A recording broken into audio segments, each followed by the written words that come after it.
So we're still Yeah. in the story of Darko Thomas, who left here in 2017. Sorry, we left specifically from Ghana, 2017, through the Sahara Desert and landed in Libya. And from Libya, used the Mediterranean Sea, such a risky path, to enter into Italy. We want to know every bit of what happened on the way and how the grace of God took him from his homeland to where he is presently. What kind of advice he's going to give to people, and exactly what has been his experience is what we are trying to navigate. But we will start by, first of all, asking him while he was here in Accra, or in Ghana, sorry, what were the thoughts? What came up? Was it the idea of Italy that came first? Is it the idea of Europe that came first? Is it the idea of just adventuring and going into the blue and emerging one day with some wealth? Or what was in his mind when he was taking this dangerous voyage?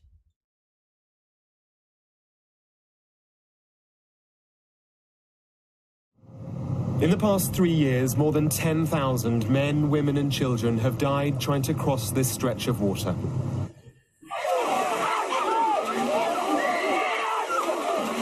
Migrants, people. Each one had a story, a hope, a dream.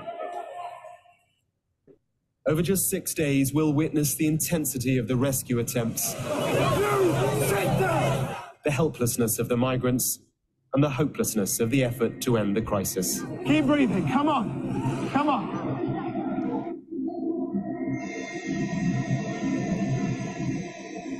This is what death and survival looks like.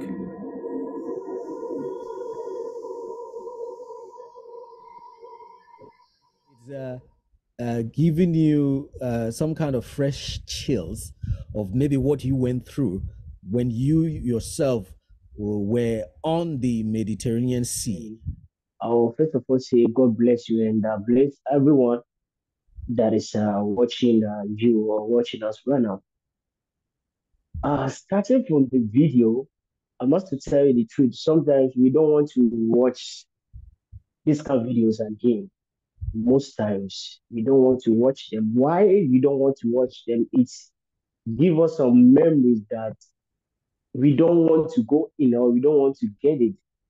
Give us a very sad memories. That's the reason why most of us, we don't want to watch this video. And as again, we watch this video and then we got a lot of, when we are losing our way, it brings us back to where God has taken us from. We watch it by sad, and we watch it to amend our ways. Let's start from where it all started. You grew up in Ghana. You are Ghanaian. Yes. My name is Darko Thomas. Darko. Fully born in Ghana. I'm a speaker Ghanaian, and I'm from the B, a city called Brekum. I'm from a city called Brekum, and I was born there and lived there throughout my life. When I was in Ghana, I started schooling, and then by the grace of God, I finished the SHS, so all in the Bono Half region in Ghana. Before, by the grace of God, we got an idea that Libya must be good. How did this idea come about? How did this idea come about? You had never been even in places like Accra before you left to Libya? Oh, as a Ghanaian, we used to travel around the inside Ghana. Mm-hmm. I was a footballer then, so I need to move around, playing some games in Accra, Techmai, Tamale, Kumasi, and all those kind of our cities. Okay. So I know a lot of cities in Ghana. But moving out from the country, I think that was my first time moving out from my homeland, Ghana. What were you thinking? Like, what were you up to? What did you want to achieve? As a human being, each and everyone, we are not planning to be poor, or we are not planning to be beggar. Each and everyone is planning to be actually being somebody that can feed the family, feed friends, and sometimes maybe create a lot of business to let some people work under him. You get me? So our whole idea was, okay, let's move out from the country and find something to come back. Okay. That was a lot of idea. Let's move out. Let's go and find something. As you know, it's obvious that most people that used to travel, even and people that we are looking up to, then all of them were in this kind of trace. And I think by the grace of God, there were things that they were doing, which Were you thinking you will go to adventure and get greener pastures to come back, or you thought, like many of the youth? So there are many youth, not everyone, but you have many of them who just say, "I'm done with this country. I'm done with this continent. I'm going to find greener pastures, and I will never come back." Were you that kind of a person? No, never. My thoughts. I love my country. I love my country. I can't say that no. I want to go and I'm not coming back. No. Were you Our mind disappointed? was Were you disappointed by your state of well-being at the time you left, when you were going to seek for greener pastures, or was it just an adventure? I wasn't all disappointed, but what this was because of how we want to make life, and it was not working. We need to let it work. Aside the footballing, I was having some business or some work that I was doing. Yes, this is something that if you go to the Bono Ahafu, is there. Everybody knows that there were some banks that came in, and then they were giving us something like it was an investment. Most of us were working on. I think there is a bank like DKM. There You is a were bank saving, like you were saving your money there. yes. This is people that came and they were like, let me say it was an investment form. If you put this amount of money at the end of the 3 months, at the end of the 5 months or 1 year, you're going to like they'll use the money for another works or another business, and at the end of the month, they have another some amount of money that they used to add it on top of your money for you. I see. So it was all a scam.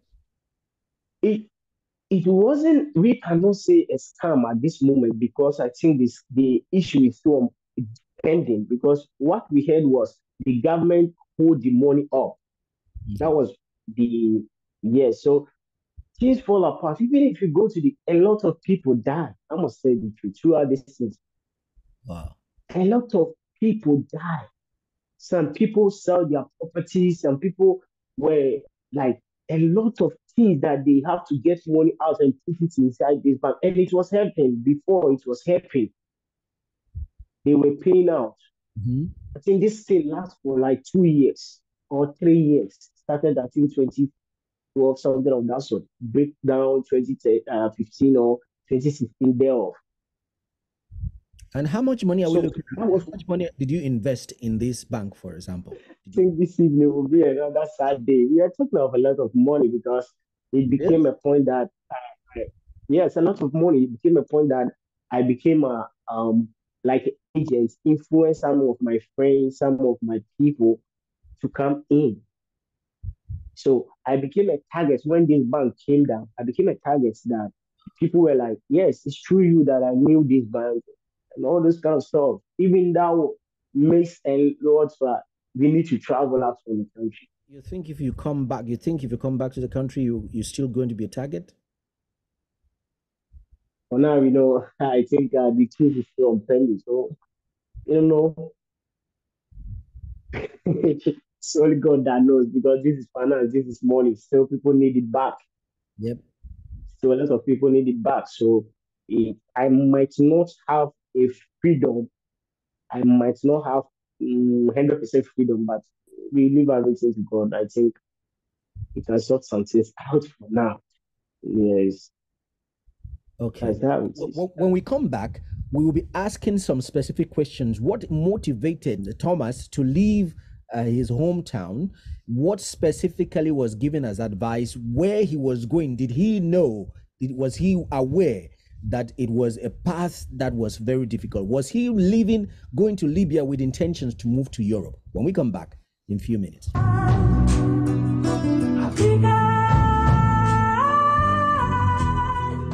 Europe was not in my mind at all. Oh, really? Backing on this journey, Europe was not in my mind at all. So My mind was there?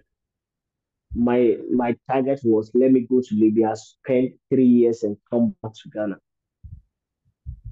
Who told you That was who said Libya was a place you could go and have 3 years and make it and come back to Ghana? I grew up with a friend that's God should give him a better place to stay. He's not with us now. He died through the Mediterranean Sea. He died on a road collapse some years back. I grew up with him. I went to school with him. We were, myself, him, we're like 4 brothers that we started from our KG, our school. We all staying in one area. So when we complete JHS, he decided not to move on with school again. So he started business, he started working. Then we tried to go ahead. By the grace of God, I got school in one field, that's my senior high school. So when I was in school in my first year, he called me, he gave me a call that he's in Libya. And I was like, wow, you just went to Libya. So that was where everything started. He was giving me this kind of info. Libya is good because at that time it was good. That was true. Because within like 2, 3 years, this guy's already built. Like this has been okay. We can see both physically. So he was advising me then to stop school. So he would support me to come to Libya. But no, I said no. My father was like, let me finish the school. That was where daddy was. Finish the school, I'll help you to go forward. So after I finished school, things became tough for my daddy. Things became tough. So that was where I see that, okay, this guy gave me ideas some years back. So let me trace it. We lost contact though. Lost contact, but those idea was like, if I get any chance, I'll move out from the country. And that was my specific area that I have to go. So this movement started the day that a friend of mine, let me say a family brother, called me. It was Monday morning, yes, Monday morning. He called me that there is this connection in Libya that if you want to go. And I was like, this my friend too has already told me something like this. So the two of us sat down, we planned on it, we met the connection man then. That was how the movement of Libya started. So me coming to Libya, Europe was not in at all. You thought Libya was still the same way your friend told you earlier. Is it possible to make it in Libya and come back to Ghana and establish well in Ghana? Yes, that was the thoughts. That was the thought. Finally, when you went there finally, it wasn't the same. When I went there finally, it wasn't the same, but it wasn't bad. Wasn't that bad? Yes, not bad. It wasn't the same way you told me then, but it wasn't bad. Okay. You arrived there in 2017. 17. Gaddafi was killed in 2011. 6 years after Gaddafi was killed, the nation only deteriorated. Things only became worse. The economic situation of the nation became worse. The migration situation became worse, and many things weren't moving forward the way they had to be or they used to be. So tell us a little bit, how was the road journey? That is the journey left from Ghana. Which are the roads you took? What are some of the things you encounter on the road? Making this move from Ghana to Libya, my thought was Libya is a very good free country or Christian country as I am living in Ghana. That was my thoughts.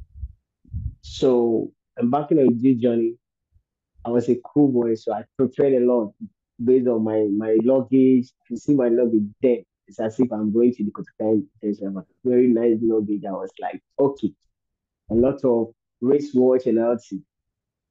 Then this was the surprise to me. I was a Sunday school teacher in Ghana, Assemblies of God. So I was thinking that, oh, Libya have a church. So I prepared my Bible, everything with me. We are moving to the journey.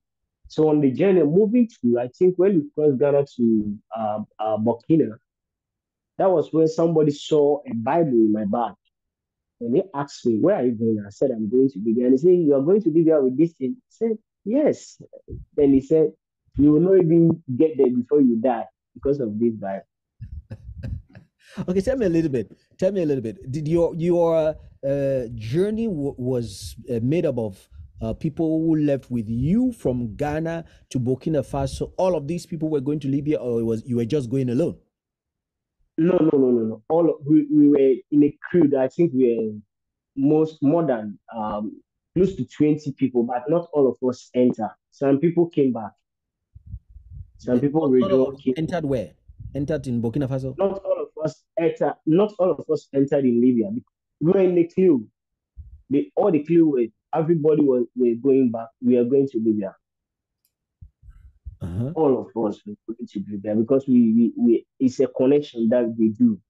So sometimes the connection will get like 15 people, 20 or 30 people, then we put all these people together. So as we are moving, because of how the toughness of the journey is, some people will still return back, sometimes some of them may die, get injured, and those people that have the strength to go forward. Some people, because of fear, they will return back. Yes, so we're in a crew, but not all of us entered. When we get to, I think, Burkina, that's where everything started. So the connection man duped us. He left us in Burkina, came back to Ghana with the money, everything. So life became tough in Burkina, a country that you don't know there, and these people used to speak French. And I'm not a French speaking guy, so things became tough. Guys were not oriented. There was no orientation on what was. No. So you just got this advice of your friend. Is still your friend who told you that, okay, there is a particular car, or use this connection, this agency, you're going to get to Libya? Is it that your friend who directed you on what to do? Yes. It's the friend. Is that my friend that directed me to the agency? Understand, to the agency. Because of these agencies, you will not even see them. Some of them will be on phone. Some of these conversations will be on phone. You will not even see them. Drop money here, pass this side, take this motor. Some of them, even the driver itself, have already wear masks. Understand? So you will not even see them because of security reasons. So some of them self will just teach you pass this side. If you lost, you lost. How did you leave from Burkina Faso to enter into Libya? Yes, we left. Another agent got us, so we talked with him. We bargained with him, so he helped us move from Burkina to Niger. Okay, it makes sense. All those Burkina to Niger, I think it's a very short journey. It's not that hard. Okay. Because all of them, if you got it, like most people use the trailer, most people use the motorbike, people use the normal bus. Understand me? So what was the climatic conditions like during that period? Was it cold? Was it hot? What was the kind of climate? I went. It was in December. Ghana was cold then, but going inside, Ghana was then time not all that cold, but going inside, the climate is changing. Okay. Yes, it was in December time. I left December time. And it was quite cold or hot? Yes. So on the desert, it was not cold. When we got to the desert, that was when we feel that was my first experience of feeling cold. Hot cold. Well, let me put it in a good way. Good cold. Okay. Not the Ghana, good one. That was where I started feeling there. So crossing to the Burkina to Niger. Then, if you get to Niger, your capital is, I think, is Niamey. You get to Niamey, the connection man will find a way for you to get to Agadez. So if you get to the Agadez, that is where the journey started. From Niger, if you are tired, you can go back. There's no problem. And the journey quite perilous, isn't it? Yeah, yes. That's what I'm What are some saying. of the Niger, if experiences on the road? What are some of the experiences on the road? from Niger to Libya is a very deadly journey. Wow. This travel will take you. Your whole house is at your back. I'm saying that your whole house, where you sleep, your kitchen, your bathhouse, Mhm. everything is inside your back. So you have a complete house at your back. That's where your food is in. That's where you place. That's where you do everything. On the desert, per se, can take you like 3 weeks or 2 weeks. On the desert, per se, from Niger to Libya, they have a very big desert, Mhm. very 3 weeks, wide. you So say? 3 weeks, you say? 3 weeks. yes, only on the desert. You're on the road for The 3 weeks. 3 weeks. Some people spend more than 1 month, 2 months on the desert. I spent 3 weeks on the desert, only on the desert. What was you? Were you walking? Were you taking transportation sometime? Were you on a You camel's back? walk. This is how it is. We have this car that we call Heroes. In Ghana, we used to call it Toyota. No, we used to call it Toyota. You get me? Yeah. So this car, I know you know how the Heroes is. Mhm. Will you imagine that this car can take 40 people? Okay. That's more Heroes. Mhm. Can take 40 people, not including the inside, only the buckets, Yes. the backside that is carrying these 40 people. If you get opportunity, or maybe God help you, the people will be like 35 or 30. It's normal. But mostly they pack 40 people at that back there. How many kilometers per hour when it takes this number of people? How many kilometers per hour can it hit? These people, that's what I'm saying, because at that time you cannot measure those things, because there are some drivers they can stop one day, there are drivers that can stop 3 days, there are drivers that can stop like 4 days continuously. Wow. Who So yes, you if pack it, it there, you guys will sit on them while in the sit on them.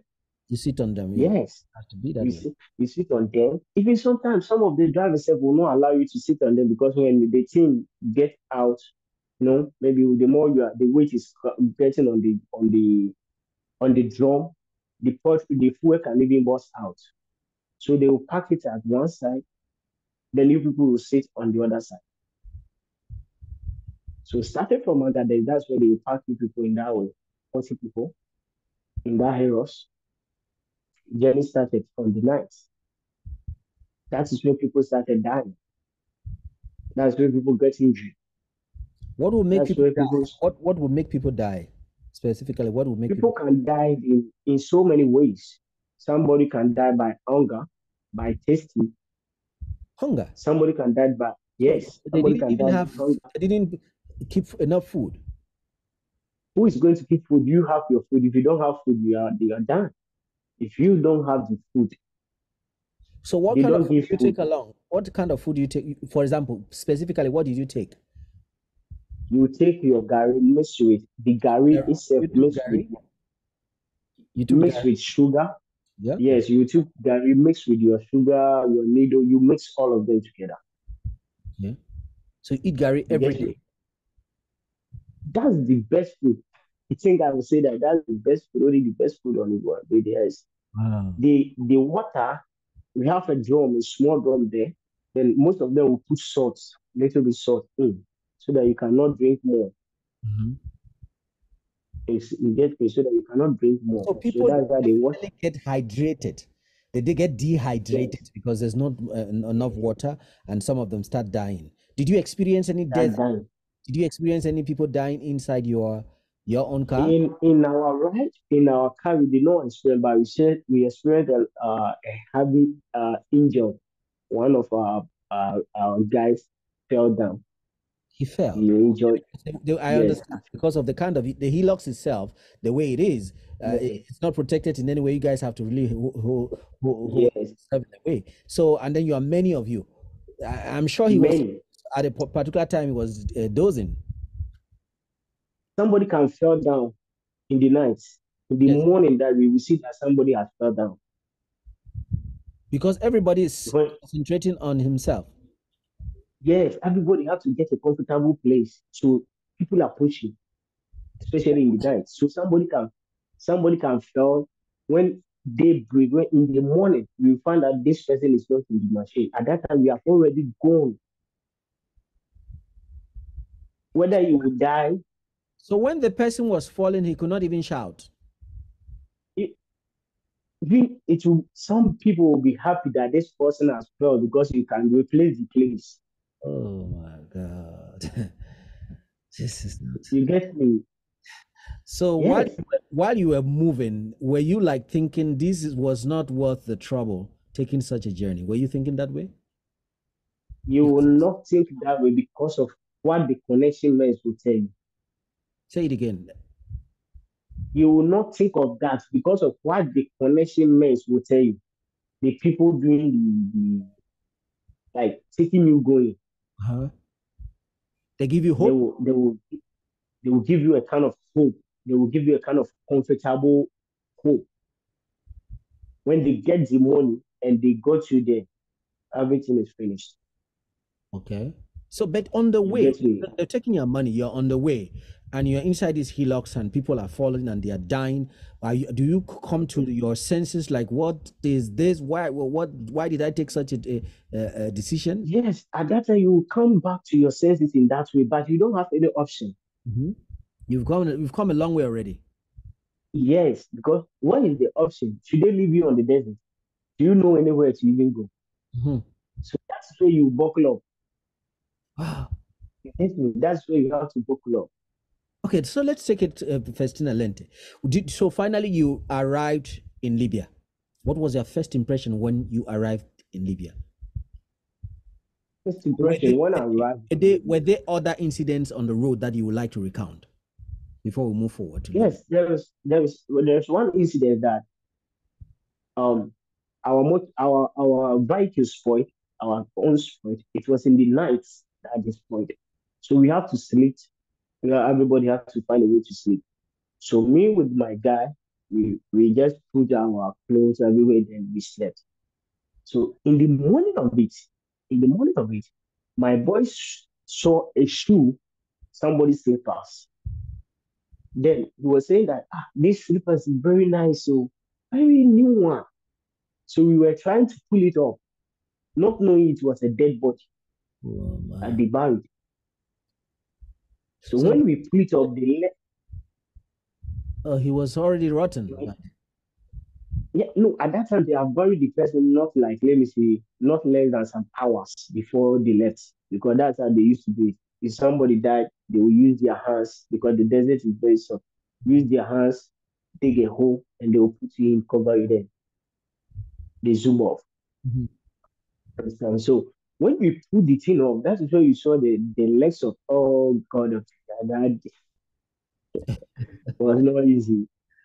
And we So have to because they did not bury him well. We have to gather, bring another hope. Then we buried him very well. We zoom off. how many of you were Ghanaians from that you left here with? I think I left with 17 Ghanaians. Is Wow. it 10 or 12 that entered once? I think two. When we got to Niger, that we are in one battle like that when they were giving the incidents that this is how the road would be. Two lose hope, they went back. Have you heard of any of these guys who went back? Whether they remain in Niger? Do you know of Oh, I any think persons who remain in Niger, Burkina Faso, or and have you no, no. had any They went contact? back to Ghana. Yes, they went back to Ghana. When we got to Libya, that's where we heard that. I even spoke with one of them when I got to Libya there. Okay. Yeah, they went back to Ghana. Yes. So let's take it to Then, the Libya now. There's no other when incident. we got to Libya, the first day we got to Libya Mhm. was the day that everything fell apart. The man that received us was a Ghanaian. He received us in a very good way. Like this man has cooked, like he has prepared something for us. So we have arrived like let me see 30 minutes.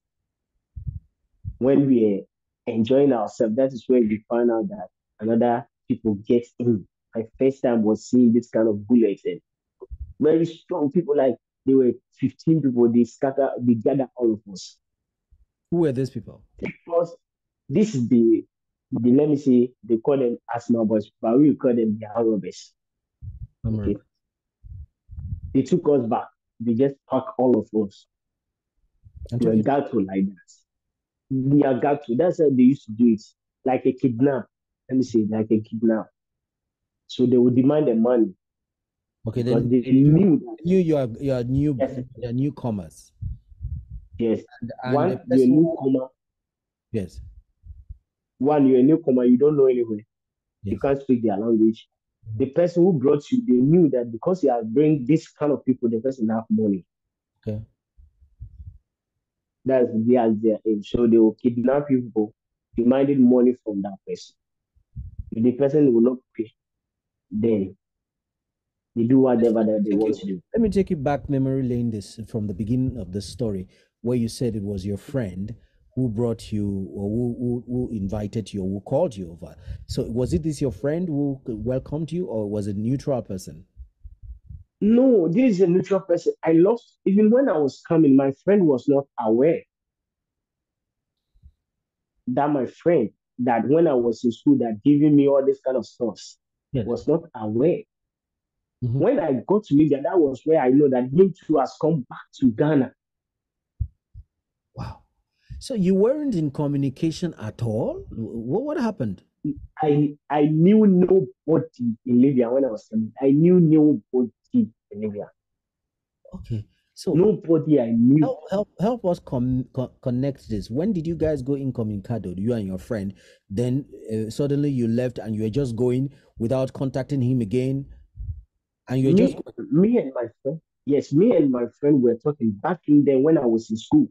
He was advising me to stop school so that I will come. At that time when Gaddafi was there. So when I finished school, that was where Gaddafi has already died. So we lost contact. Me and him, we lost contact. We are not talking again.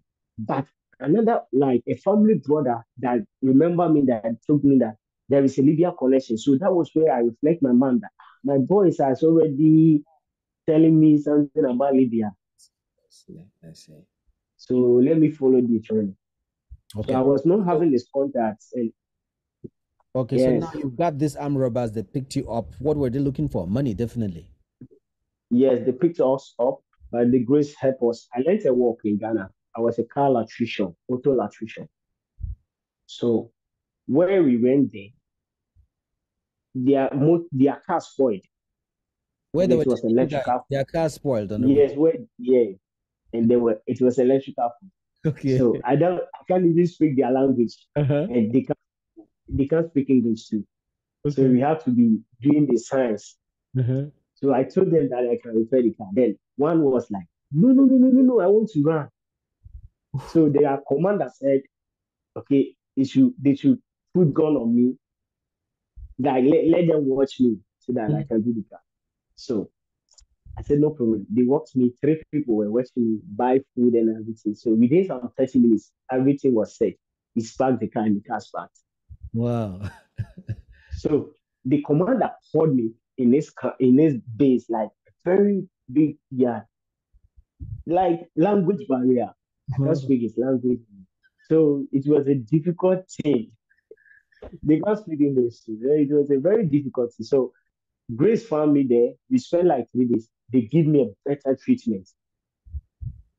That 3 days, I was the one when they cook finish. I will go. The one will tell me I should eat finish before I'll take food to my guy said. Okay, so they kept you. Yes, they kept us in a ghetto. For how long? This is one room, small room that can take like 50, 100, like 150 people. They don't care. Ooh, 150 people. Yes. Yes, a small room. Not even, we have this 4x4 room. This is like 2x4 meter room. But they don't care whether it's 200 people. They don't care. The only thing they care is that they have kidnapped somebody. They have a base to put that person. That's what they care. So every day in there out, you that they have kidnapped, if your person have money, then if they pay, they release you. That's how they do. And that's how they do. So they release a lot of people, You were seeing people. remaining us. You were seeing some people. Yes. But did you notice anyone being killed? The one we noticed a bullet, but the person did not kill. He was injured. They shoot him in his leg. Wow. They shot him in his leg. The guy was not died, but he was seriously injured. I think we were the one that cleaned everything. Then we just find a bandage, wrap it for him. Did you That's find how any situation of torture? Were there any cases of torture? absolutely have to be. It's a normal thing. Beating this, they use this copper wire, this light wire. Mm-hmm. This light wire. That's what they use. If they do not use light wire, they use tube. No, this water hose tube. Mm-hmm. That's what they used to beat people. Beating is one. Beating became your friend when you start the journey. It What? have to be your friend. So yes, beating have to be your friend when immediately you start from Agadez.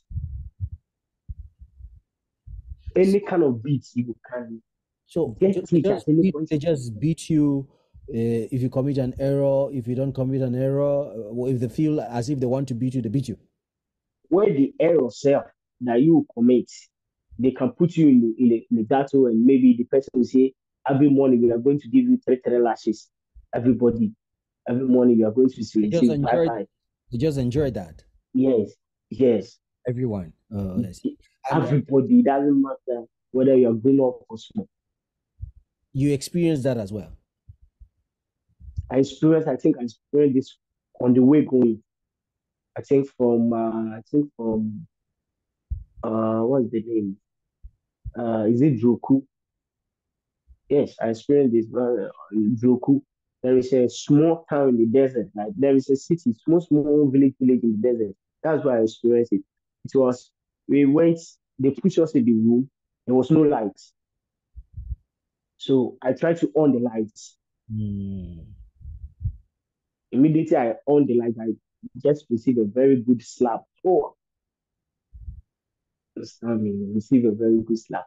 Then in that ghetto when they took us there, a little boy, a very young guy.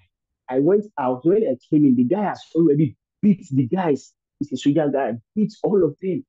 So when immediately I entered, this guy give me a slap. Then I said, ah. I tried to confront him. It wasn't known that the guy was holding a bomb. You didn't know he So he had tried to. in this ghetto where they kept everyone. Yes, it's a This soldier ghetto where they barracks. kidnapped Very you big. guys and kept everyone. Yes, a very soldier barrack, very big one. So everything was there. So I wasn't known that this guy was holding a bomb. So when I confront him, he tried to remove the locker. So that was where I see that the thing is holding. I said, come, I told you to calm down. Don't do that. I didn't even see that you are holding something like this. Because I'm a very young guy, very small guy. But if he opened that, if he exploded that bomb, he would have died as well, right? All of us, all of us, all of us, all of us, all of us. So releasing from that ghetto was a grace. The lock was electrical lock. The ghetto, the leg was this electrical lock. So there was one night they went to pray. I've already tested the thing already. I've already tested the lock already with some wires. So these people have a very powerful, like if they are praying, when they lay down, they don't wake up. They have to finish everything. These Muslims. So immediately they shout. When we found out that all of them has go to the mosque trying to pray, that's where I opened it, and then everybody has to find his way. I see. Everybody tried as much as possible to find his or her way. So when you left there, when you left them now, then you went to where? We left them. We slept on the desert. It was in the night. We slept in the desert that night because where they took us was a desert area. So we slept in that desert that night, and that night wasn't easy. They were patrolling everywhere, This, shooting. this is this is when you were already in Libya, but it's another desert again. Yes, because Okay. Libya I have a lot of yes, living like once we have forests, they still have they are deserts. Yeah. So when they So took you, when they kidnapped you guys, when you guys have just arrived, they kidnapped yeah, you. You ran away. You still found yourself in the desert somewhere. their base is in the desert. But their base is in the desert. Where are you? Yes, Oh, so when they took you to the desert. to the desert because there is no good person that will build a base in the like all the bad people bases in the desert. So immediately they pick you from town, they have to take you to the desert. So that makes it difficult for somebody to find you. It's way to town. So by this time, what are you thinking? Yes. You are thinking So you. now we don't know anybody. Mhm. Slept on the desert. We were three, myself, Enoch, and one guy. So You we slept where? on the desert. The following day, You slept is where? there Where did you sleep? on the desert, because we don't know where to come back to town. Okay, It was in the night that we run. specifically, just the desert. Anywhere there is no tree, there is no Anywhere, house anywhere. No, in there's the no open tree, desert. nothing. Open desert. So everybody have to find its own way. So we run, hide. This is how we hide. You dig the ground, measure yourself, how you can stay in, then you cover it. You cover the ground. Yes, you cover it to your up like this. I got this experience back in then when I was with my father. That's me.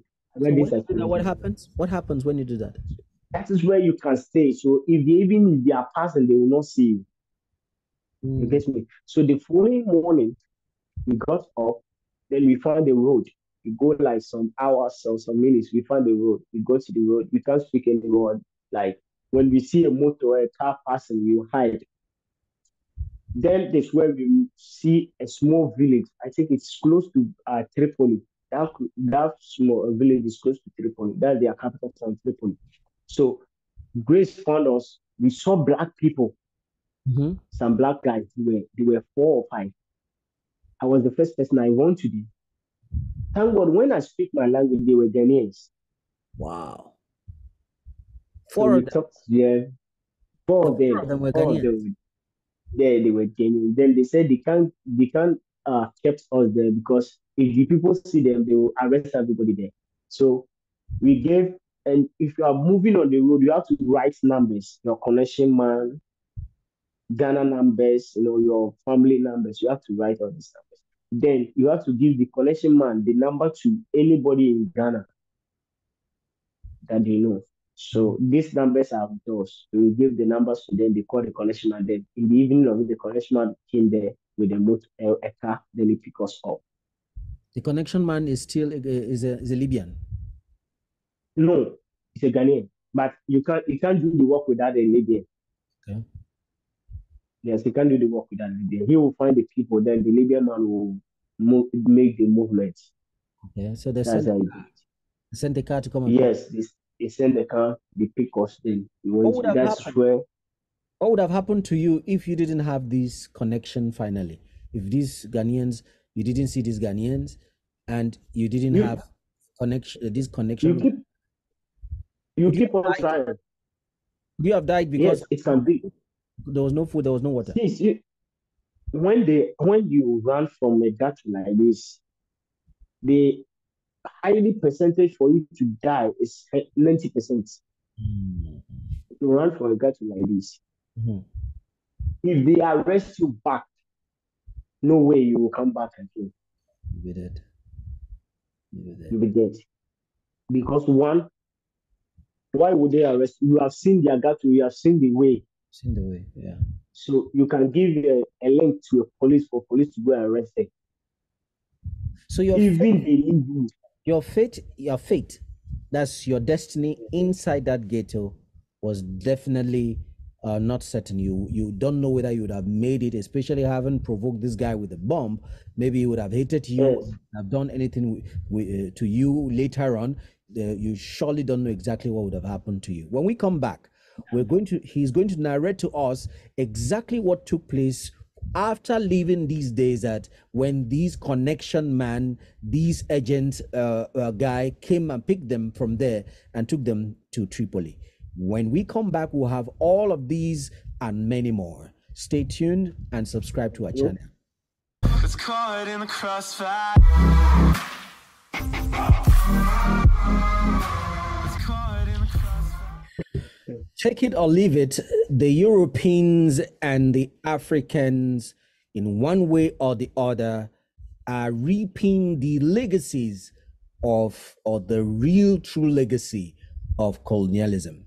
The agent has now sent the right persons to save you from your situation in which you were at that time. So let's take it from there. Take it away. So we thank God that you are back. We greet everybody again. And did you go back to that place where they came and kidnapped you? No, never. Never. I told the connection man that I'm not going to stay here this night. Never, because these people will still come back.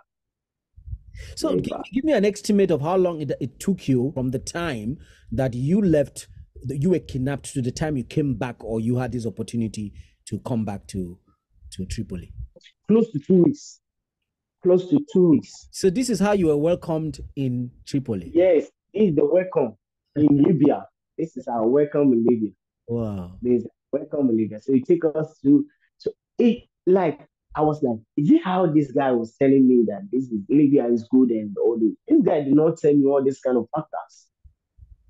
Understand me? He did not give me this kind of scenarios. So when I got to the connection man's house, I told him that I'm not going to stay here today. So you should find a way for me. And he said, okay, you have another brother somewhere who is a Ghanaian. So he called the brother, and I went there. That the brothers, they were even working, they were sleeping in the side. This Malaga, this mason work, we call it Malaga in Libya, mason work, they plastering. Okay. So that is where they stay, inside that uncompleted house. That is where they stay. You stay there for the work to finish before you pack out to another work. That's that. So I started that work because now the man that I have to go into his hands, I know everything I have to start a new process. So I started that work. Why would they come and pick everybody that is in this man's hands and then they leave him? They don't pick him. This is it. If they arrest the man and leave the people, where are they going to get the money? The people they are new. They can't speak the language, they don't know anything. Where are they going to work to get the money that they need? So they have to pick the property which is for the man, that is we, so that the man will go and work out and bring out the money. I see. Yes, that's the idea. Because they knew that somebody that have rescued or that has bring 12 or 15 people have money. Because at that time, the money was big money, even for one person. Yes. Then you have even able to carry 12 or 15 people right from Ghana to Libya. You have something.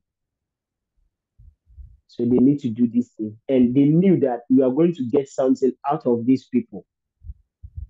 So if you don't want to lose this kind of money that you are going to get out from these people, you have to bring this money so that you can get them.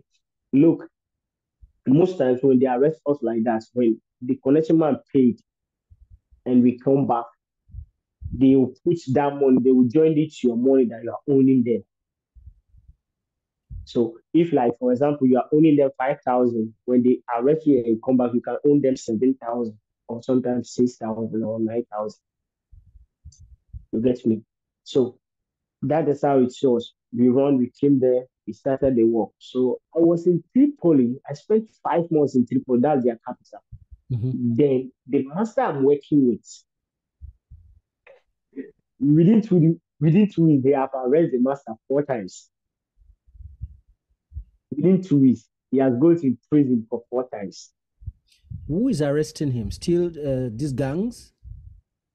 or police? You know, when the law, when they overthrown, when they killed this man, there was no law again in Libya. So So everybody do just everything that is like. anarchy.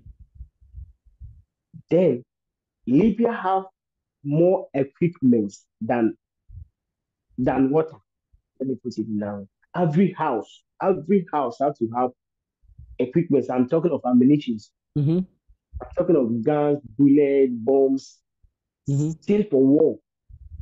Every house, every family has to have his or her balance that they are keeping all these things. So the police station is I mean, two people can join and create a police station here.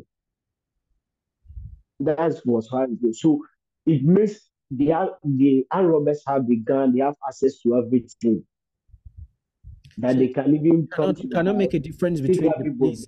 You cannot make a difference between the police and some of these vigilante, negative vigilante. The structure of yes, the structure of Libya when we went there and how we heard it was when the president was there, every family had to get a policeman or a soldier man. To do what? So for instance, your father, yes, you have to That join is the military. every person has to join the military. Every family has to have Yes, someone to donate. every family have to have a Okay, police or a soldier in the family, I got you. no matter what. So all these people that they were in the police have the access. So you after the death of he will join his brother who even is not a policeman or is not a soldier man, but can shoot. We just join him, give me a uniform. He's a policeman or he's a soldier man. So you can't pretend that this is a real police, this are not robber, or this is this. And they arrest you, they arrest you. Wow. So the guy I'm working with, that's my master, has been arrested 4 times in Tripoli. That's where no, I said no, Tripoli will not be good for me. The master said he have a friend in Musulata. I moved from Tripoli to Musulata. Mm-hmm. Then life begins, and a new life begins. Work was okay. That was the reason why I was saying that when I got there, Libya wasn't bad at all. Then was work was in. Libya is just about 6.5 million people, but Yes. you also have immigrants or people who have come to work there and do odd jobs. About 1.5 million black guys from different Yes. From countries, different countries. which means it's a big number. It's a big number. You used to see black people emerging from And everywhere. and all these people are living in a place that they are not paying light bills. Okay, we will pay house rent. They are not paying light bills. They are not paying house rent. So imagine then how Libya was. Mm-hmm. Imagine then when the president was. Imagine then how Libya was. Even now that we are saying that it has spoiled, people are still living. People are still getting a lot of things. Mm-hmm. Only if you have tried to get something, that is it. Only you have tried to make something out of what you are getting. Yes, there is a lot of stuff. You can get money today. The robbers can attack you tomorrow, get it back. In fact, you are working, they can come there, kidnap you, demand any kind of money from you. It's there. There is a lot. Especially even some of the women are still suffering a lot. Still suffering a lot in Libya. But there are people too that they are living good today. Mm-hmm. Yes, we have some people too. So you were in Libya from 2017. 17 to 2022. That's 5 years. Yes, that's 5 years. What were you doing during this period? What were you doing in Libya? How did you Let me say, survive there with all let me this? say my first let me say my first 1 year was a tough year. My first 1 year wasn't easy at all Mm-hmm. Can just imagine. because first 1 year was where you can't speak the language, where you don't know anywhere, like you don't even know the work that you're doing, Mm-hmm. and you don't know that this is if you have to know that this car. is not a good car. This car is a bad car. This car is a good car. So your first 1 year will be a very tough year for you. There is a language. There is when we were there, the one Libyan man came in and asked somebody, "Are you a thief?" And the person said, "Yes." He said, "Are you a thief?" Yes. And but we speak in this language. Then the person responds, "Yes." So they arrested him, like, took him to the police station. And before we found out that it was a misinterpretation of language, he is already in. You get me? He's already in. He just seen asking. He said yes. So you have police that are also dressed like police people. You have those kinds of police Yes. dressed as police people. Then you have those who are not dressed. They're like secret service. Or yes. Agent. Then you have some policemen that in the afternoon they are rare police, but in the night they are robbers. Wow. Yes. Because they find these particular business very lucrative, apparently. Yes. Yes. In the morning, they do their work accurate as a policeman. Okay. But in the night, they are fully robbers. Okay. Now, 1 year had passed. You have now adapted to the system. You had a job. What job was that? We are doing this mason work, this plastering. Still the plastering work. So now you have become a master in it. Yes, I think like 2 years later, that was where I became a master. 2.5 years later, that was where I became a master. Be of myself, having people around me, taking people, bringing people to. Wow. Helping people. Yes, helping people too. This is what favored me. I got a church. Okay. So I think the church helped me a lot. Okay. The church helped me a lot. Let me say Christ helped me a lot. Through that church. Through that church. So tell me, give me a little experience about the Christians there. I mean the whole Christian story in Libya, because I know it's not a good one. Yes, Christian story in Libya is very bad. You can't proclaim yourself, or you can't come out by yourself and say that I'm a Christian. So you don't have churches like in we have churches. We have churches, but we hide them. They are all clandestine churches. They are all clandestine. Yes. There are no churches that you can go, like Catholic Church.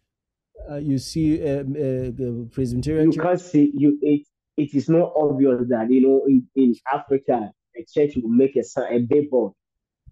A church will make a billboard showing that this church is here, this church is here. No, you can't try that one in Libya. You have to hide it. Even in Tripoli, they built an underground church. I think it's still there now. Even when they found out, they stopped it. They built an underground church. It was a house that somebody was living, then they built it down as a church. So, as a believer, you have to hide before you go to the church. So it's not on the silver platter that you can proclaim that you're a Christian. Most Christians get to Libya and they change their name. Most Christians, Africa, get to Libya and they change their name. Some of them even change their region and help them go to the mosque.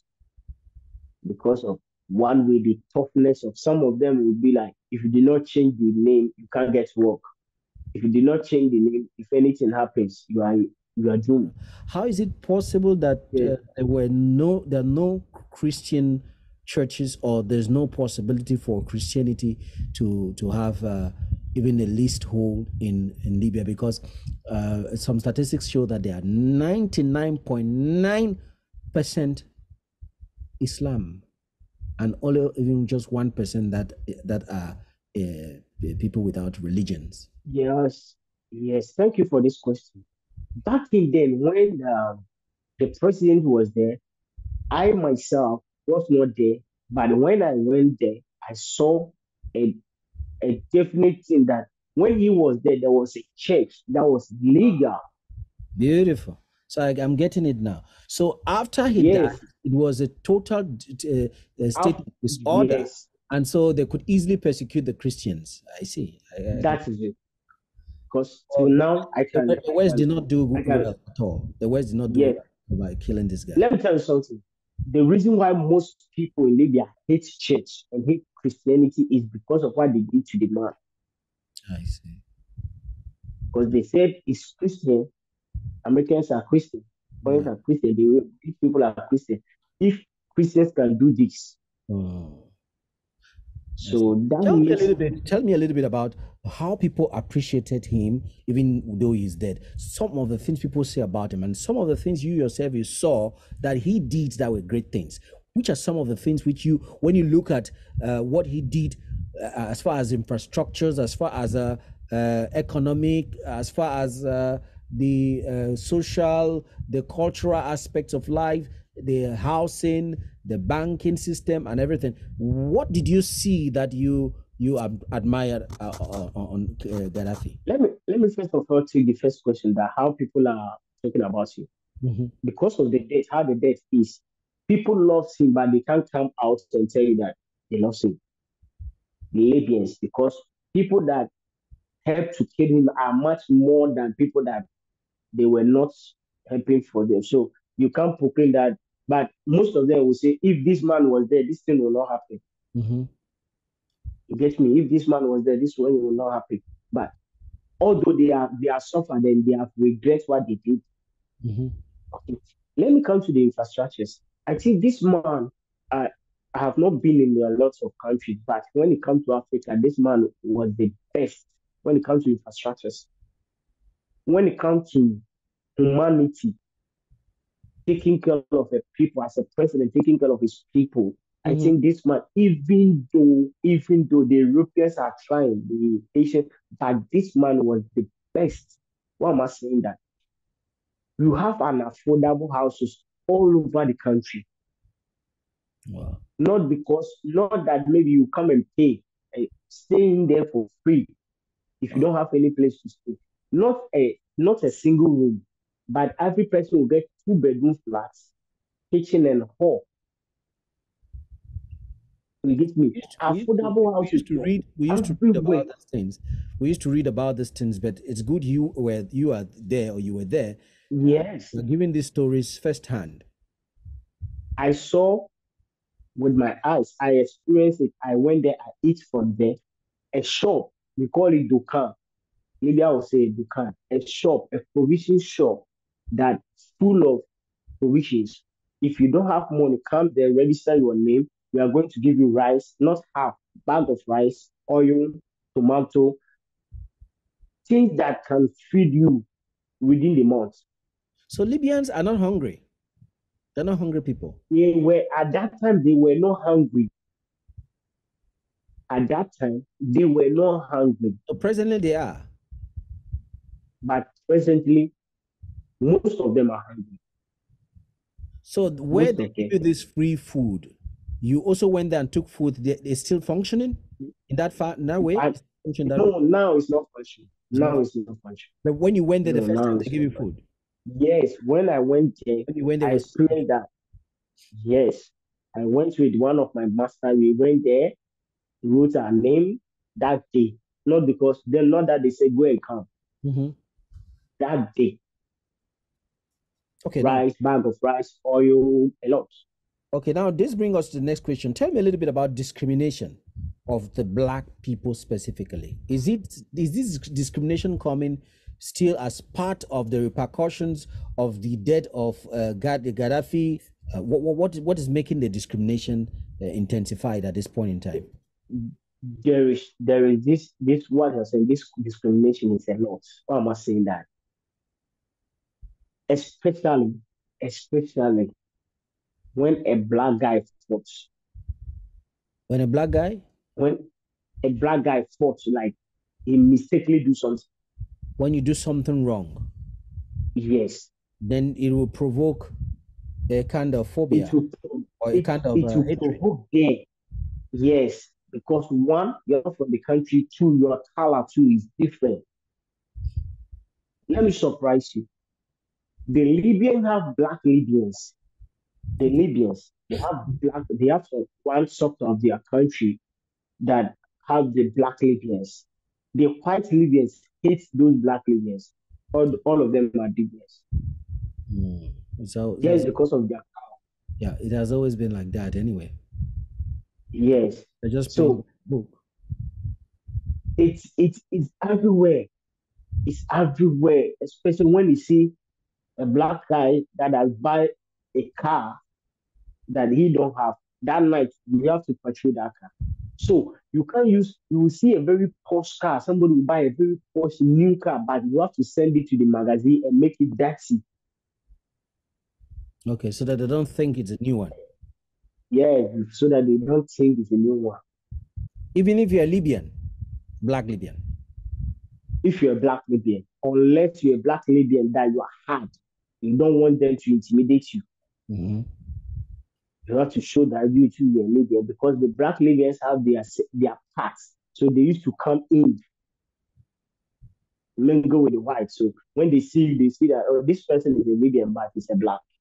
So their state, there's some kind of apartheid somehow. Yes. Oh, that's terrible. That's very sad for Libya. But mind you, there are some people too that still like the blacks. Okay. Yeah, you always have exceptions. Yes. Okay. What are your experiences, your church experiences? How do you go to church that is a clandestine church? Yes, normally when I was starting the church, it was a fear. The people around me, my fellow Ghanaians, put a fear that if you go to church, they will kill you, do blah, blah, blah, as a foreigner. So they used me as a scapegoat the first day. My masters told me that go and try. They did not arrest you or kill you. The following day, you used to go to church on Friday. Understand me? So they will tell you, go and try. So if they do not do anything, you go to Friday. Let me tell you something. The day I entered the church, I was sitting right beside the door of the church in case of incasity.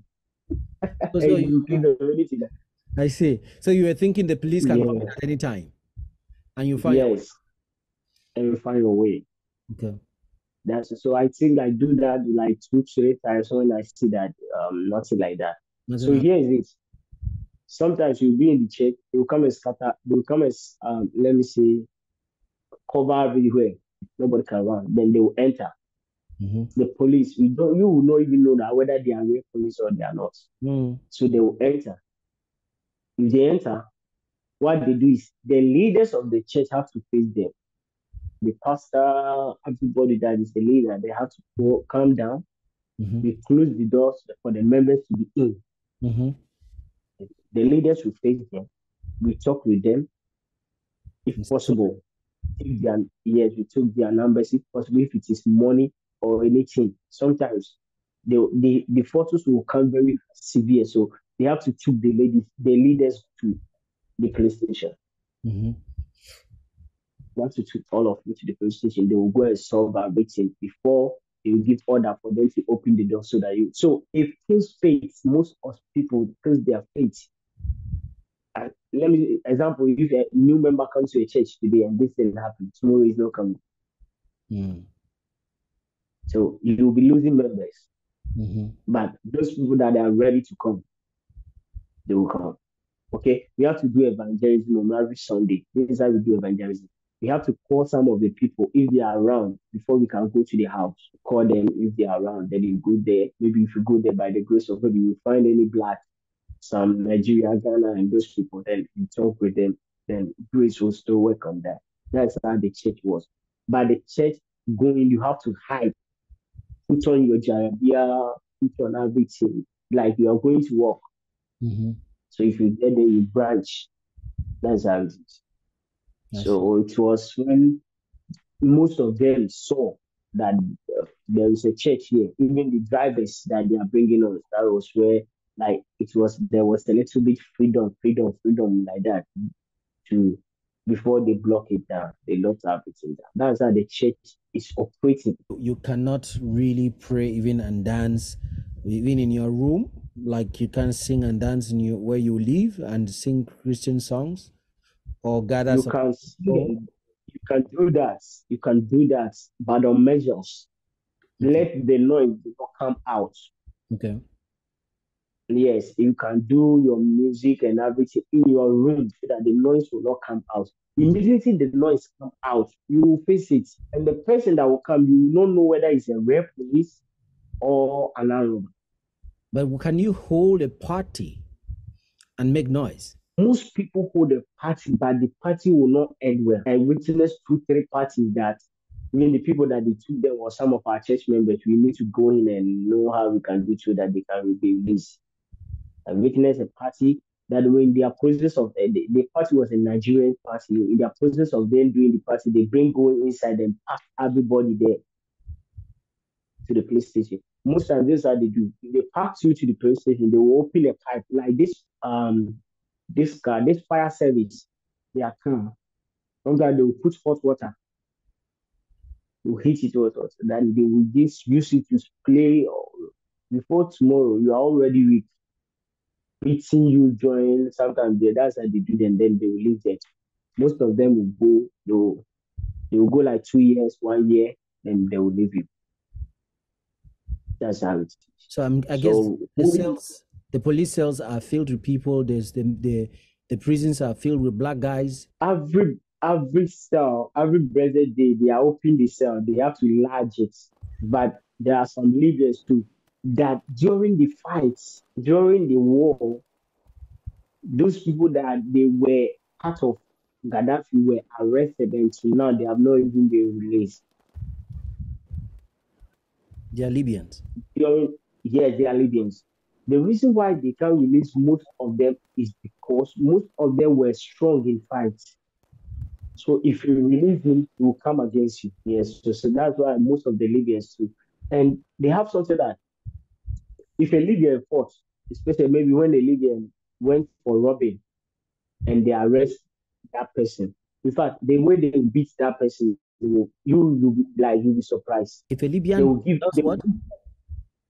If a Libyan stole something, maybe he went for robbing and the thing bounced up, he did not go. The police arrested him. They will beat you to the point that the person have to be like he have to faint. Why? Because they don't. Libyans are, how should I put it? They are very they are not open up. Understand? So if somebody in their family is doing something bad, they don't want the other family to see.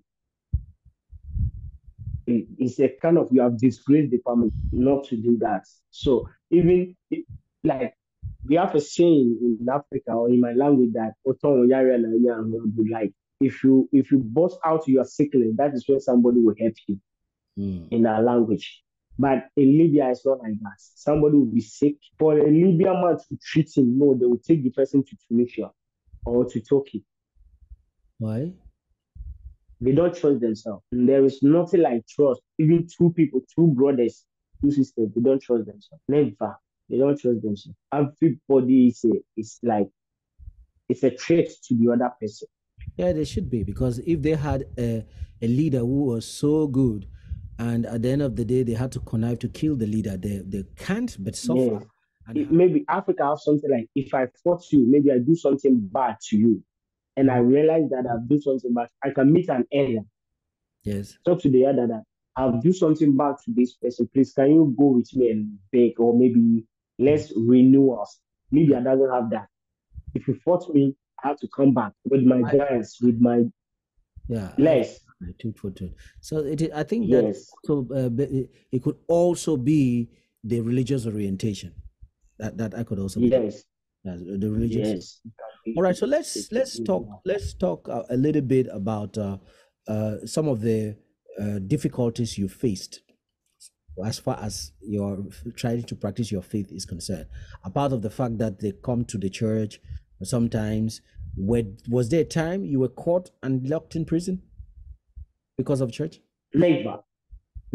Even my whole 5 years in Libya, I was never caught and locked. You used to go there every Sunday?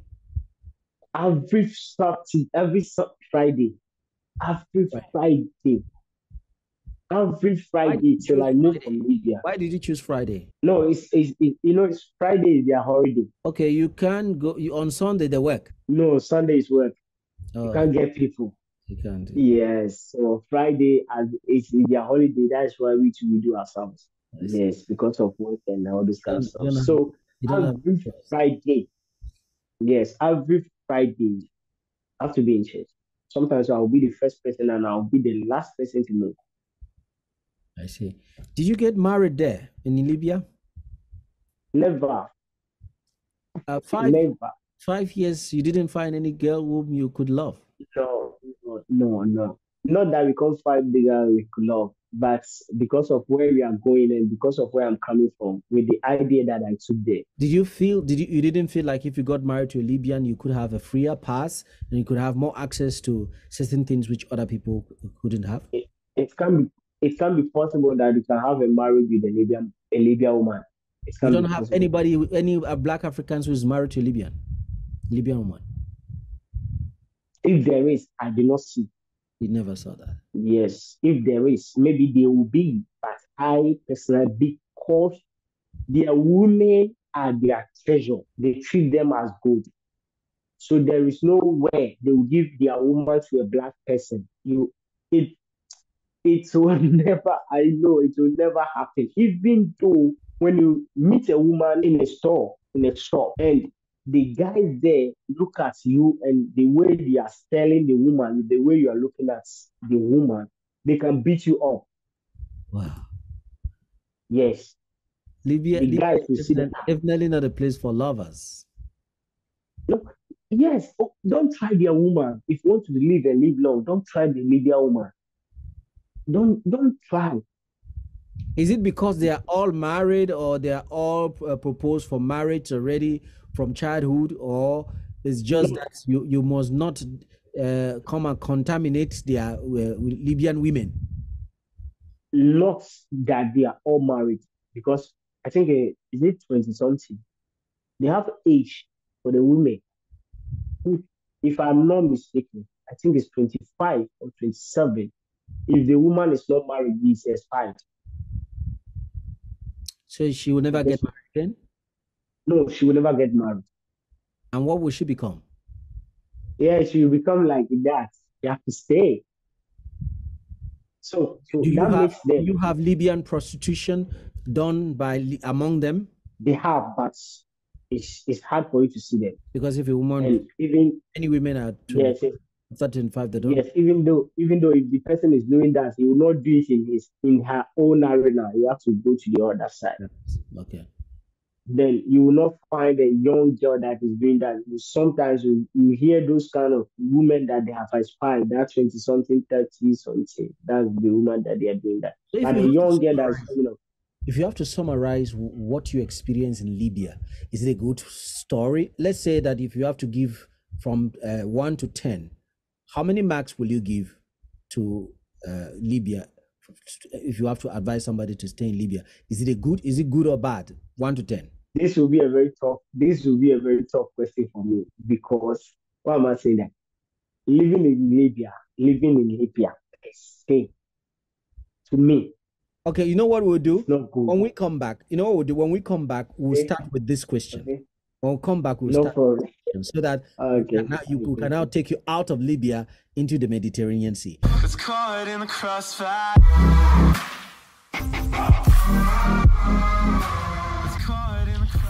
In terms of hardening, in terms of how tough the country is, I will give you like 9. In terms of what? How tough and how rugged the country is. So you give 9.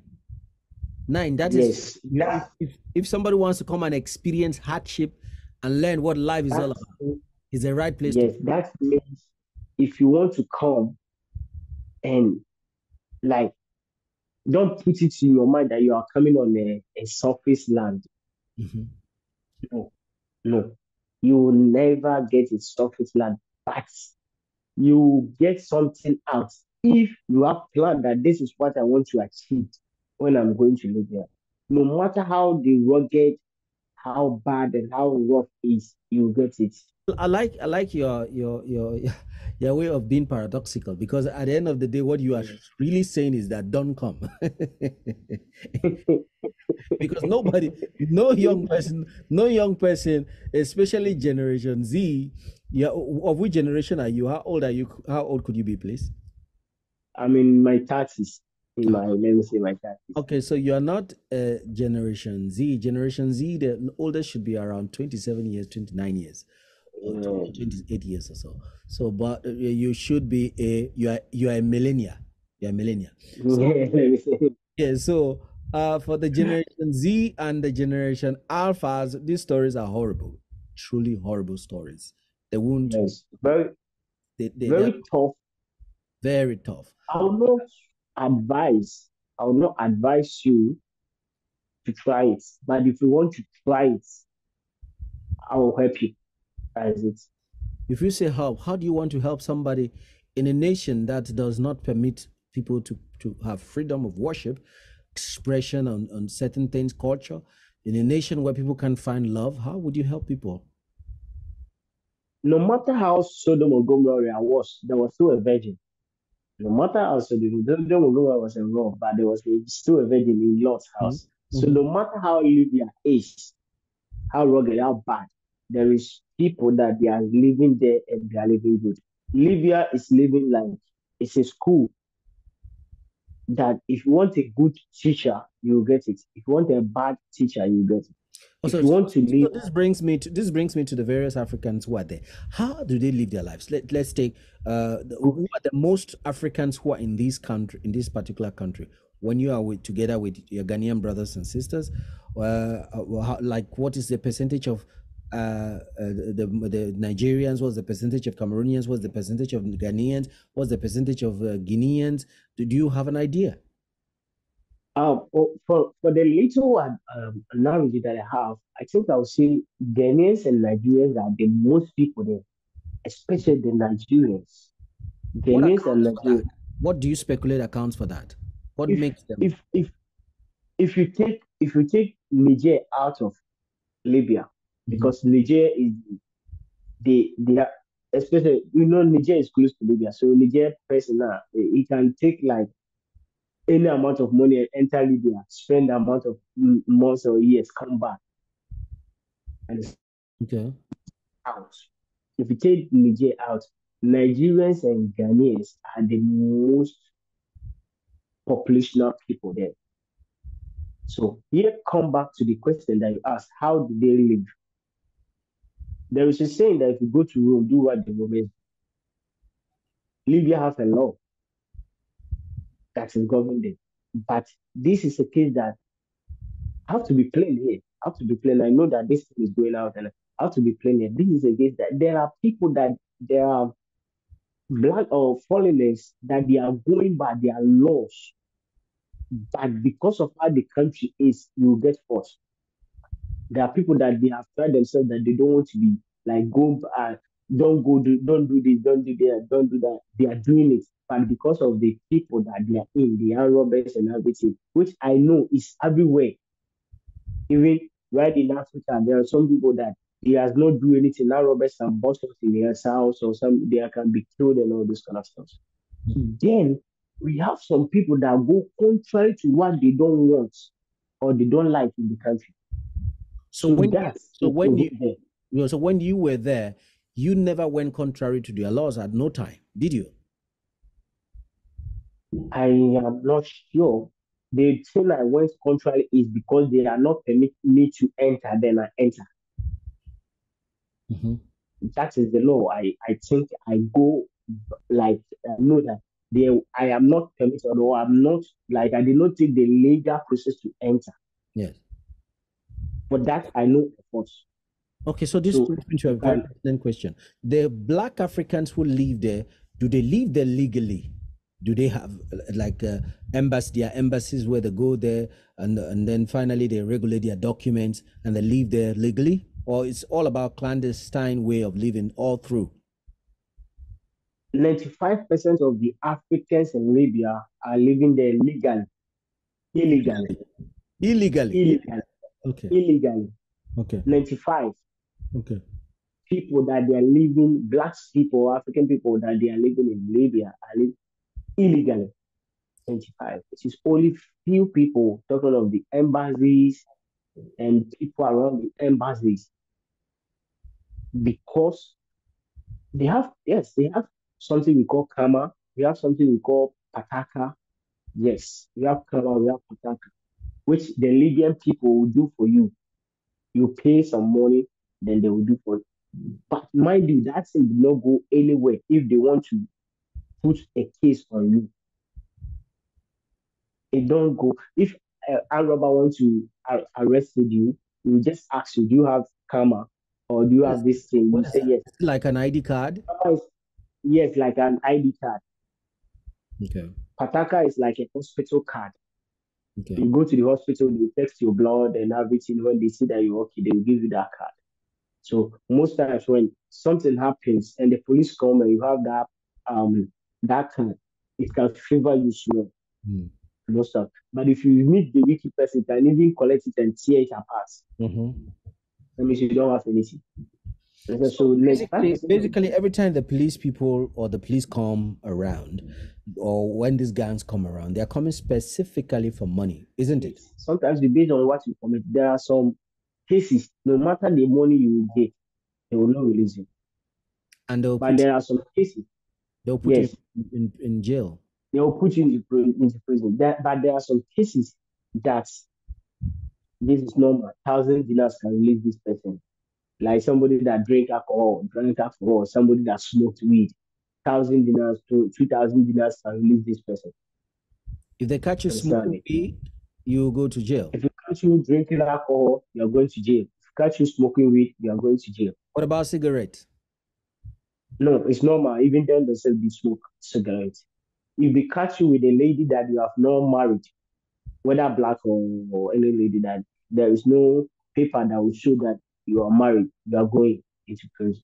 So, but how would they catch you with someone, a lady? They come and catch you in your room? They will come to the house. They can bust out in the house. And they meet you there and they will ask you, is this lady your wife, even if she's a black girl? Yes. Is this your wife? Yes. What is the certificate that shows that your wife?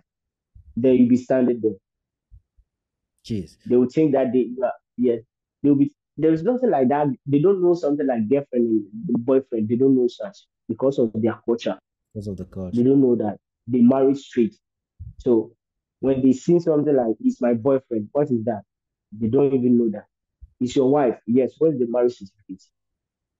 If you provide, you're free. I see. But if you do not provide, that means the girl is working, is doing this kind of prostitution, and they hate. They have to take the two of you. Okay. That's how it is. You have really given us a full picture of what Libya looks like for those who want to. Of course, there must be more details. Now let's look at how you left from Libya, and it's not long since you did so. Is it up to left Libya? Up to. Is it up to 1 year since you left Libya? Yes. I've got 1 year in Italy. Yes, I've got more than 1.5 years. Yes. Since you left Libya. Yes, I left Libya. Okay, so to give us a clue on how did it come about that you wanted to finally leave, and then you succeeded leaving? As I was saying before, when I was coming to Libya, Europe was not in me. Mm-hmm. I helped a lot of people to come to Europe. A lot of people passed through my hands to Europe. So anything concerning Europe, later. But this here comes a friend of mine who came with him. They called him upon bright. The connection that I was using to help people to go. The man called and he said, I need this amount of people. I want to move this machine. I need this amount of people. So I called the guy that, my boy, this man said he need this amount of people to push them. Then he asked me, what am I doing? He asked me, what am I doing in Libya here? And already I've planned everything to go back to Ghana. My first bag, I've already sent my personal bridge to Ghana. So I was planning to move out. So the man came the Libyan man came and he asked, "What are you doing in Libya? You don't want to go to Europe." So when we were talking, and they give me option that if you see me in Libya for 2 months, you kill me. That's what the Libyan man said. So I told my boy that this is what this guy, and I know that this guy can do it. And he said he can do it. Then he said, "You said even if you kill me, I'll happy." That's what my brother said. "Yeah, I'll be happy. Let's go." Because we have been here helping people to go and bring. You are not. You have. Libya has been cheating you. So Okay. me and the guy planned that you go, the second trip I'll come. So my mind was before that 2 months, I've already moved to Ghana. When this guy gave to me, before that 2 months, I've already moved to Ghana. So when I think that the following morning, I got a message from this same boy, and it was a record of 10 minutes. Guy, boy, if you go to Ghana, it's not going to favor you. This, like, he gave me a lot of instance that there is no amount of money that you can take to Ghana with the system now that will help you. Then again, a friend of me that we are working together have already go to Ghana. He did not even spend 2 months. He Came passed back. through the desert and come back again. So he told So you that Ghana has become different because by the time he left, listen, the dollar and yes, everything was the different. city has already, yes. I see. So I said that what these guys are saying, okay? I told the Libya guy that if I go and they arrest me, I'll come and police my money from you. Then even me, I'll find, like, I will not do your work again. I was working for that guy. So if I go and they arrest me, I'll collect my money from you. Then there is no work that you give to me that I will do. You help me to go back to Ghana. Then the guy said, no problem.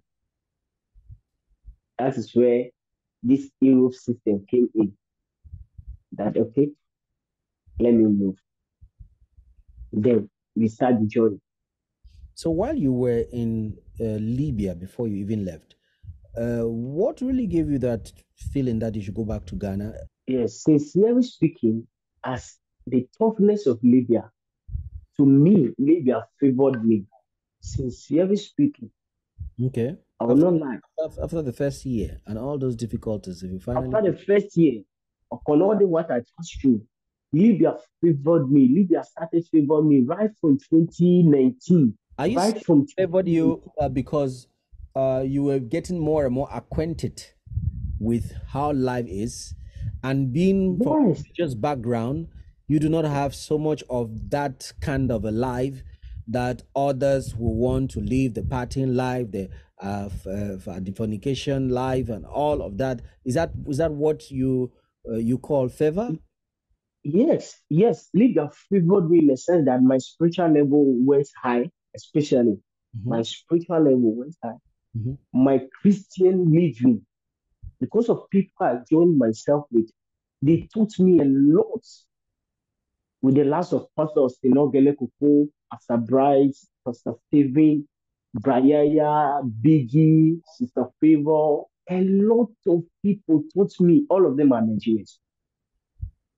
I see why your All of accent them is are. more Nigerian than it is Ghanaian now. Yeah, they taught me my spiritual level moved higher.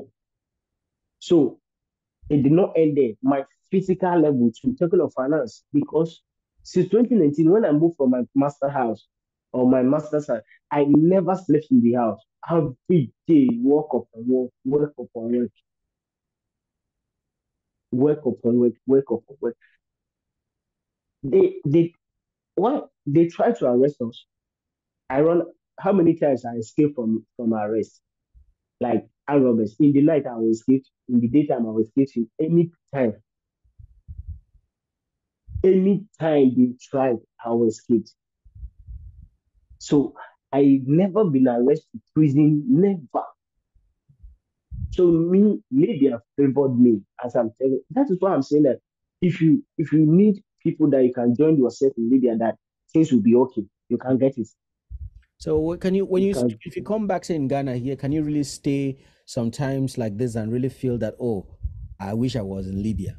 Can you have that kind of Even though as I'm here, I wish there are some things that I'm not getting. But in Libya, I was getting it. Mm. But in Libya, I was getting it.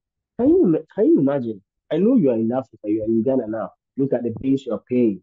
Look at how it is. Understand me? You work, you get the money you use to pay bills. But here's the case that you work, you get the money, but the country will tell you that don't go and smoke, don't go for party, like don't go and drink. So the country is teaching you how to save, how to make money. Mm-hmm. Don't go to the prostitution house. It's teaching you how to save. Mm-hmm. You get me? So you'll be foolish enough, sorry to use that word, you'll be foolish enough to use your 1 week whole money to go and carry a lady that will collect the whole that money within a night. Mm-hmm. You have to reason. You have to reason. Understand? You can't go and work within the week, get like let me say 300 dinars or 400 dinars. Then a lady will come in with the nice. 400 dinars, how much? How much can that be That will be for international view? in dollar. I think now it's that was then. That was then. Now I think it's 550 per $100. So you get like you get like 300 to $350, or let me say $300. Okay. You get me? So imagine you are going to use all this money within the night when the lady came in. Do you have young Africans or Africans who live like that? That they take their money A and lot. a lot. A lot. A lot. A lot. Okay, so they do this among their own Africans, among their own Africans. Their own Africans. 55%. 55% of people that they are living there. That is why a lot of people, we have good people. We have good people in Libya. I see good ladies that were living alone.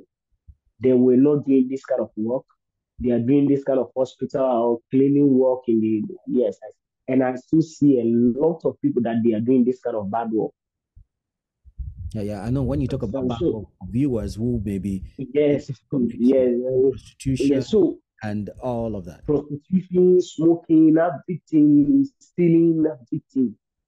Yeah, because so Libya that does not permit you to drink alcohol, but you still have guys who go and get their alcohol and drink. So they will go against the law. And let me make this instance.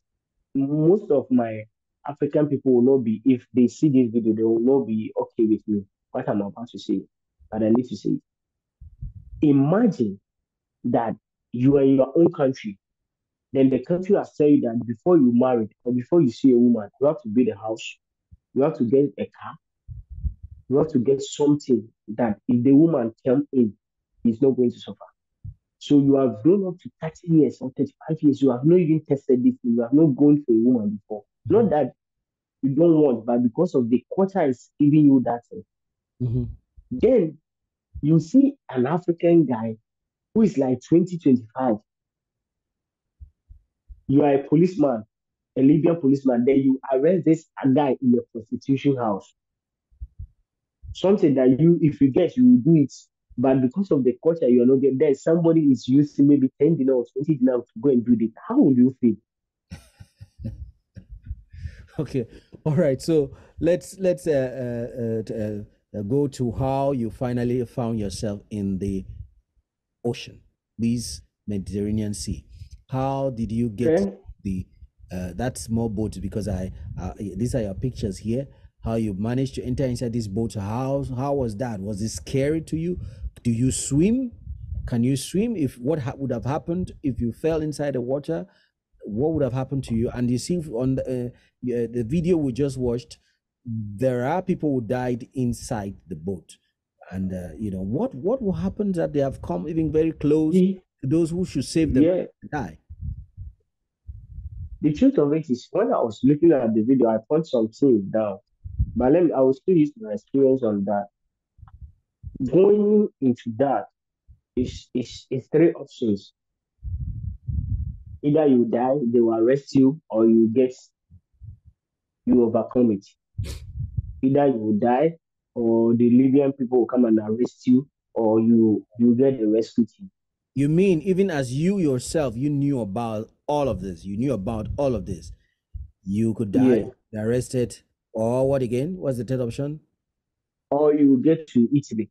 Or you get to, okay, so that was a positive one. Yeah. So you knew about Yeah. all of this, but you still decided to go, even though you had a very clean Everybody, option to return. everybody you see, everybody you see him in the boat knew about this. Everybody, there is nobody that you see him in the boat that said they don't knew about this. Everybody knew about it. But it's a decision. It's a decision. The sadness thing is, my friend that when I was in school, that was advising me to come to Libya, Mhm. died 1 month later before he died in the sea before me to have moved. He died in the sea before you moved from Libya. Yes, He came he back to died. Libya again. He came back to Libya He again. came back to Libya again. We spoke At this- together. We plan to move. We plan to move. Want to move. But I told him I'm not going to Italy. I want to go back to Ghana. So you can go to Italy. So he said, no problem. We prayed, like we plan to move. As I'm going to Ghana, he's going to Italy. Because at that time, Libya, Italy man has not really crossed. Mhm. When he was going to camp, he called me. I want to go to camp. Okay, God be with you. Within 1 week, I was like, this guy has to drop now. By now, we have to get to Italy. I have to hear from him. So, a guy that we were working, that they were chasing him, the armed robbers were chasing him. So, I called the guy to come in where I was working, to come and hide. He came and hide. I became a guy that when I stay in Libya like 3 years, I was not afraid of anything. No matter how you are, I was not afraid of. Whether you are a robber, I was not afraid of. So the guys came in, they found me, and they know how the way I am. So they did not even come there. So in the evening of it, we were asking. The guy was a Ghanaian. We were talking, and he was like, they were trying to cross the Mediterranean Sea to Italy, and some people died. So those people that they did not die, that is, they try to run. That is where they are chasing them like that. So when we were talking in a talking, he was saying that there is a Ghana guy that is from my side, Brooklyn. This is his name. When he mentioned the name outside, What's his what name? are you? What's his name? His name is Douglas. His name is Douglas. So he's a very fast guy, very strong, tough guy. So I said, do you know that person? He said, when he described the guy, Mhm. that was where I knew that something happened. So I called a brother of him in Ghana. I said, it has been long. He said, oh, this thing has happened. Wow. And the sadness thing is, a wife gave birth 1 week before the guy died. How was your own This is journey? how the boat is. See. This is how our boat. This is how everything goes. They will put you in the night, like 3 o'clock or 2 o'clock in the middle of the night, so that you will not see the sea. If you see it, you will not go. You know, go. Yes. So before they push you, they have to store you in a ghetto for like 2 weeks, or let me say 1 month. They have idea of you have to learn small Why? because of the boat. Yes, because They don't want fat if people. yes, if the boat I'm have to sure the pass, torture. I'm sure the torture your friend was big. I'm sure they made yes, him to grow. no, their own the boat sink, it sink out. This is how it is. If the boats have to normal boats have to pack like 40 people, they have to pack in people like 60, 70. So people have to learn small. You get me? So Then is it because there's just no law and order again in Libya that you have these kinds of boats being loaded and people are going and going and going and going? I mean, like an endless thing, and no one can control that. before when Gaddafi was there, this work is there. But it was not like this. Before, when the president was there, this kind of pushing is there. But it was not like this. At that time, people were not dying like this. Yeah. Because at that time, anybody that have to push the machine have to make a good machine so that the person will not die. So if anybody died there, the president, that man was very strict. You will see the person that pushed the machine. He can even kill that person too. Understand? So at that time, they were doing a good work. Yes, people died at that time, but it was not rampant like now. Okay, so tell So us, now, you're inside this water, you're inside this water in the night, you now found yourself in the daylight. before daylight, you see Middle of yourself there.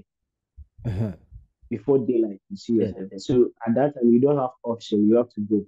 Yes. There's no option. You didn't have an idea that you were going to enter into these rough waters. You have idea. Uh-huh. Everybody have idea that he's going to enter this sea. Yes.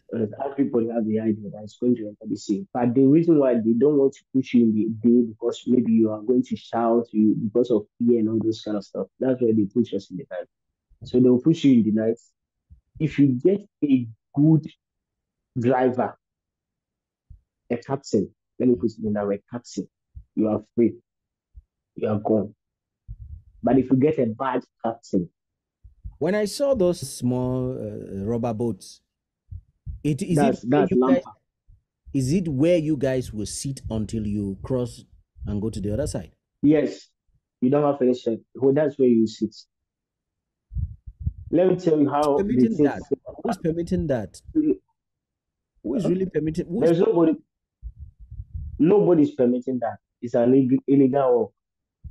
Nobody's permitting. But you mean to tell me that the shores are so vast, and you have these guys doing this illegal activity in such a way that the government cannot control this at all? Now, where is the government? Even if the government arrest you, the government himself, those people that arrest you will still collect money and push you back. Oh, Libya. I think Gaddafi really told people. He told them. He told them by the time they were catching him. So this is how it is. The balloon, the riskiest one is the balloon. That is the riskiest one.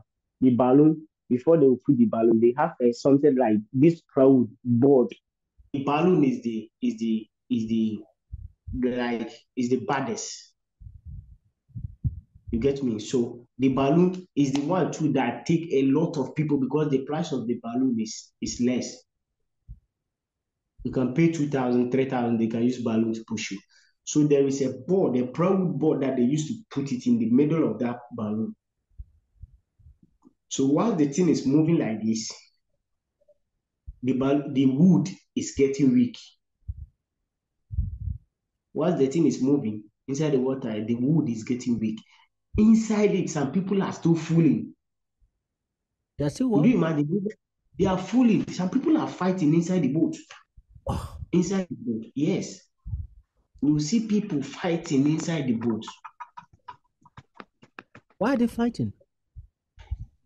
They are fighting and they say, give me space. Let me get a small space. Like, you get me? If somebody is suffering, they will start fighting. There is a lot on the sea. There is a lot on the sea.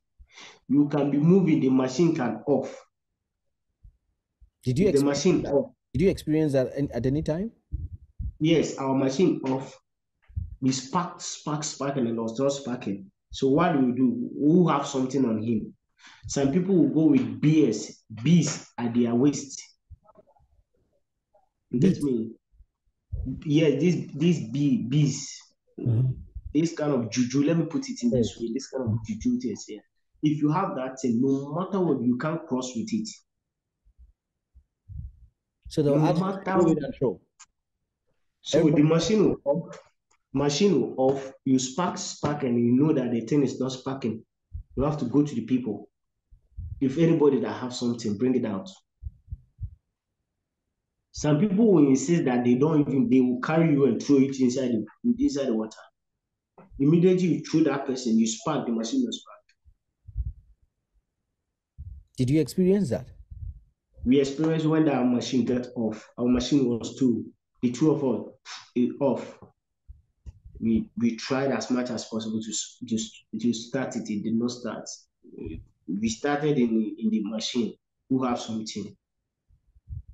So as people were not responding. So there was, I take a woody machine. So there was one part of the wood, I just bring it out. Then I said, if anybody has something, that is where the person gets fear. It shows that the thing, I hold it. The moment we throw it inside the sea, we start the thing starts. Immediately, the machine starts. Okay, so you're in the waters. There is 3 ways that people will die in the water. 3 ways that people will die. 1, it can be the fault of the connection man. 1, it can be the fault of the machine. Then 3, it can be the fault of the passengers. If the connection man sees that you people are in the gut to giving him pressure, you can use any machine to push you people, go and die. He don't care because he's not going with you. Then the machine can get fault. Normal, the machine can get fault. That is where it will sink. Then if the passengers are not wise, all of them will die. And they start fighting. When they start fighting, because the more you start fighting, how long will it take normally if there's no fight, there's no stopping of the machine, or from the shores of Tripoli to Lampedusa? Actually, the truth of it is there is no machine, especially balloon, that can move from Libya to Lampedusa. Never, unless you meet a rescue. So no machine. The wooden machine will try it best. Unless the silver, there's those people that are using the silver machines and the normal machine that can get to Lampedusa. But balloon to go to Lampedusa, no. So, but why do you take it? Why do people take it? Why do they use it? Hope of we meet rescue. Hoping to meet rescue. That is it. Hoping to meet rescue. So and if you don't meet rescue? If you don't meet the rescue, that is it. If you don't meet the rescue, your own is over. So the connection man have to make sure that there is rescue. Did you experience anything mystical? Did you experience any other extraordinary thing during the period you're in the waters until finally you arrived in Italy? We lost. So we spent 3 days. We lost in the waters. 3 days in the waters. 3 days. We spent 3 days. It is grace and the machine and the people that we are in that survive. Because it got to a point when we saw that we have lost totally. That is where we were in the Mediterranean pure sea. We are in the joint of Libya, Tunis, and Malta. When these 3 sea met, God is so wonderful that if you're going, you will see this is the color of Tunis, this is color of Malta, this is color of Libya. God is so wonderful in that way. Okay. So that is where we found out that no, we have lost, and at that time, that is where we are in the heaviest, the toughest area. We have come to the end of this session. Please subscribe. For those who are watching, subscribe to our channel. We are going to have another session another time. So we're keeping it in suspense. We're going to have another session another time. Stay tuned.